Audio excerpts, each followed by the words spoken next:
زوال ایسے نہیں آتا. 3 کام جو کرے گا کبھی عزت نہ دیکھے گا. 3 کام جو کرے گا کبھی عزت نہ دیکھے گا. 3 کام جو کرے گا کبھی عزت نہ دیکھے گا. اور 3 کام جو کرے گا کبھی ذلت نہ دیکھے گا. 3 کام جو کرے گا کبھی ذلت نہ دیکھے گا. 3 کام جو کرے گا کبھی ذلت نہ دیکھے گا. جو جھوٹ بولتا ہے، جو ظلم کرتا ہے، جو دھوکہ دیتا ہے، جو جھوٹ بولتی ہے، جو ظلم کرتی ہے، جو دھوکہ دیتی ہے، عزت کے خواب دیکھنے چھوڑ دے. ذلت مقدر ہے اس جہان میں اس جہان. قوم ہو، فرد ہو، عورت ہو، مرد ہو، ظلم ہے، جھوٹ ہے، دھوکہ ہے، رب ذوالجلال کی قسم ذلت کے سوا کچھ نہ ملے گا. جو سچ بولتا ہو، جو عدل کرتا ہو،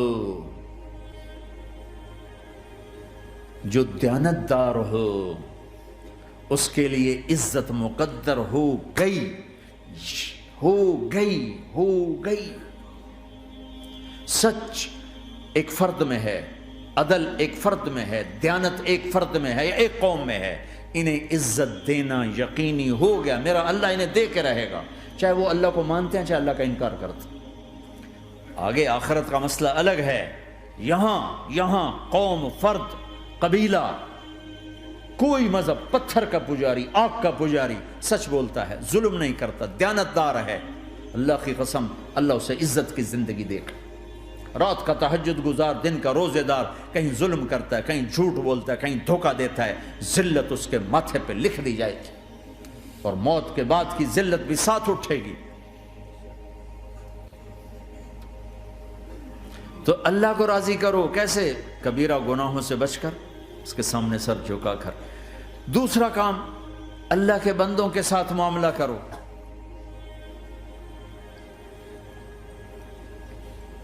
سارا معاملہ 2 حدیثوں میں بتا دیتا ہوں. 2 حدیثوں کہ یہ 2 کام کر لو، ساری دنیا کے محبوب بن جاؤ گے. تمہارے گھر جنت بن جائیں گے. میاں بیوی میں محبت قائم ہو جائے گی، ساس بہو میں محبت ہو جائے گی، باپ بیٹے میں محبت ہو جائے گی، ماں بیٹی میں محبت ہو جائے گی، بھائی بھائی میں محبت ہو جائے گی. 2 کام کر لو. ان 2 میں سب کچھ چھپا ہوا ہے. میرے نبی نے فرمایا معاذ الا انبئک بملاک ھذا کلہ. پوری حدیث. معاذ بن جبل نے کہا یا رسول اللہ کچھ جنت کے جانے کا راستہ تو بتائیں، جنت میں جانے کا راستہ تو بتائیں. انبئنی بعمل یدخلنی الجنہ. صاحب نے کہا سألت عن امر عظیم، بہت بڑی باتوں نے پوچھی ہے. تقیم الصلاۃ المکتوبہ، تؤدی الصلاۃ المفروضہ، وتصوم رمضان، وتحج البیت. معاذ نماز پڑھنا، روزہ رکھنا، زکوٰۃ دینا اور حج کرنا. پھر آپ نے فرمایا ان شئت انبأتک بابواب الجنت. اب اگر تو چاہے تو کچھ اور بتاؤں، جنت کے دروازے بتاؤں؟ کہ جی بتائیں. کہ الصوم جنہ، روزہ جہنم اور تیرے درمیان بیچ میں رکاوٹ بن جائے گا. الصدقۃ تطفئ الخطیہ، چھپ چھپ کے اللہ کے نام پہ دینا تیرے گناہوں کو دھو دے گا، پاک کر دے گا. وقیام الرجل فی جوف اللیل ابتغاء وجہ اللہ، اور رات کے اندھیرے میں کھڑے ہو کر اللہ سے باتیں کرنا. 2 نفل ہی پڑھ لیا کرو، کسی مرد عورت کا رات کے اندھیرے میں کھڑے ہو کے. پھر آپ نے کہا معاذ الا انبئک براس الامر وعمودہ وذروۃ سنامہ وبملاک ھذا کلہ. اے معاذ میں تمہیں اب سارے دین کا خلاصہ بتاؤں، سارے دین کا سرا بتاؤں، ستون بتاؤں. ایک روایت کے مطابق ستون بتاؤں، آخری چیز بتاؤں، آخری چیز بتاؤں. کہا جی ما ہوا جی تو مجھے دیکھنا سارے بھائی. تو آپ نے اپنی زبان نکالی اور اسے یوں پکڑا.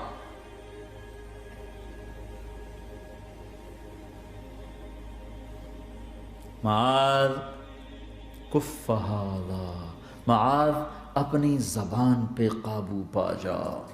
یہ میری پوری شریعت ہے، یہ پورا دین ہے، یہ کس کو سمجھایا ہے؟ معاذ کو۔ کیسے سمجھایا؟ جیسے چھوٹے بچے کو سمجھاتے ہیں، ایکشن کر کے۔ صرف اتنا بھی تو کافی تھا، بھائی زبان کی احتیاط کیا کرو، ایسے سمجھایا جیسے چھوٹا بچہ۔ کیوں کہ مشکل ترین کام ہے۔ 22 ویلر ٹرالے کو بریک لگانا آسان ہے، یہ 2 انچ کی زبان کو بریک لگاتے ہوئے سارے بریک فیل ہو جاتے ہیں۔ اور جتنا آج گھروں میں فساد ہے اس کے پیچھے یہ زبان ہے۔ اور یہ کون ہے جس کو معصوم بچے کی طرح سمجھایا ہے؟ معاذ بن جبل۔ اور معاذ بن جبل کون ہے؟ میرے نبی نے کہا قیامت کے دن میری امت کے علماء کا جھنڈا معاذ کے ہاتھ میں ہوگا۔ اور یہ کون ہے؟ میں پچھلے مئی میں گیا ہوں، یہ مئی جو گزرا ہے، اردن ہمارا اجتماع تھا تبلیغ کا، میں وہاں گیا، عمان میں آگے اربد گئے، اربد سے 18 کلومیٹر 20 کلومیٹر آگے حضرت معاذ کا مقبرہ ہے، باپ بیٹا دونوں وہاں دفن ہیں۔ حضرت عمر کے زمانے میں انتقال ہوا، جب میں اندر گیا تو اوپر لکھا ہوا تھا تاریخ وفات 18 ہجری، اور اب ہے 1435 ہجری۔ 1417 سال اس آدمی کو دنیا سے گئے ہوئے ہو چکے ہیں۔ جب میں مقبرے میں داخل ہوا، کمرے میں جس میں قبر تھی، سارے کمرے میں خوشبو ہی خوشبو۔ قبر پر 2-4 چادریں پڑی تھیں، مجھے خیال آیا کہ میرے خیال ہے یہ چادروں پہ خوشبو لگی ہوئی ہے، وہ خوشبو آ رہی۔ اس وقت میں فاتحہ پڑھ کے واپس چلا گیا، جا کے نماز پڑھی، مسجد قریب تھی، مغرب کی نماز پڑھ کے پھر دوبارہ آیا، پھر میں کھڑا ہو کے سوچ رہا ہوں یہ کیسی خوشبو ہے۔ تو ایک آدمی میرے پاس کھڑا تھا، میں وہ ایسے کر کے نا چادریں سونگھنے کی، شاید یہ چادروں میں خوشبو لگی ہوئی ہے۔ ایک آدمی میرے پاس کہنے لگا جناب یہ خوشبو چادروں میں نہیں ہے، یہ اس قبر والے کی خوشبو، یہ 24 گھنٹے آتی رہتی ہے، 24 گھنٹے۔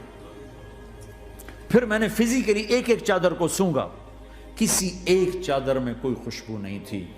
یہ وہ معاذ ہے جو 1417 سال ہو چکے ہیں مرے ہوئے، اور قبر مہک رہی ہے۔ میں سنی سنائی نہیں بتا رہا، آنکھوں دیکھا بتا رہا ہوں، خود گیا ہوں، خود یہ مئی جو گزرا ہے۔ ان کو ایسے بتا جو چھوٹے بچے کو، معاذ زبان پہ قابو رکھنا۔ اگر زبان پہ قابو آ گیا تو میاں بیوی کی لڑائی ختم۔ اگر یہ تو ہو نہیں سکتا کہ اونچ نیچ نہ ہو، کبھی خامن تیز ہوگا تو بیوی زبان پہ قابو پا لے، کبھی بیوی تیز ہوگی خامن زبان پہ قابو پا لے۔ اگر دونوں ہی سیکھ گئے تو ان کا گھر جنت بن جائے گا۔ کبھی ساس اکھڑے گی تو بہو چپ کر جائے، کبھی بہو اکھڑے گی تو ساس چپ کر جائے، کبھی باپ اکھڑے گا تو بیٹا چپ کر جائے، کبھی بیٹا اکھڑے گا تو باپ چپ کر جائے، دعویٰ نہ کرے کہ میں باپ ہوں میرے آگے بولتا ہے۔ انسان ہے، خطا ہوتی ہے۔ اگر آپ بھائی یہ پیچھے نیچے مستورات بھی ہیں، اپنی زبان پہ قابو پانا سیکھ لیں۔ کسی کو دکھ دینے والا بول نہ بولے۔ المسلم من سلم المسلمون من لسانہ و یدہ، آپ نے فرمایا مسلمان ہے ہی وہ، مسلمان ہے ہی وہ جو ہاتھ اور زبان سے کسی کو دکھ نہ پہنچائے۔